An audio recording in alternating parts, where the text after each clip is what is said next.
propose de réaliser un pot pourri d'hiver 100% maison. Une manière agréable, facile et économique d'apporter un peu de douceur et de bien-être dans nos intérieurs tout en luttant contre les odeurs persistantes. C'est tout simple, l'idée est de composer un mélange odorant avec des éléments qu'on va trouver dans son jardin, dans le parc du quartier et dans sa cuisine. Me voici donc dans mon jardin pour faire mon petit marché. Alors j'aime beaucoup mettre un petit tas de feuilles mortes dans le fond de mon pot pourri. Donc voilà, je me sers ici. Les écorces aussi, ça donne assez bien. Voilà, je me sers sur ce tas de bois en décomposition. Et puis, pour amener un peu de couleur, on peut mettre un petit rameau de romarin ou un petit rameau de sapin. On peut ajouter quelques noix, des châtaignes, des noisettes. Voilà, finalement, en fonction de ce qu'on peut trouver autour de chez soi.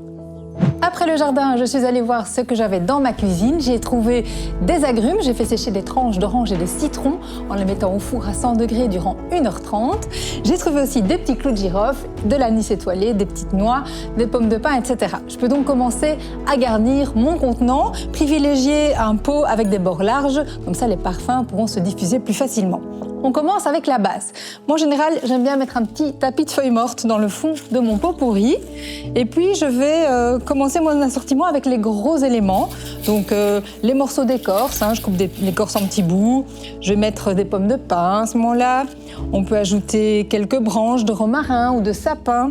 Et on va apporter une note colorée avec les rondelles d'agrumes séchées, belle orange, un peu de citron, etc. Et enfin, on place les petits éléments, comme l'anis étoilé, par exemple, super joli. On peut aussi mettre les petits clous de girofle. Enfin, ça sent super bon, ces parfums tout chaleureux.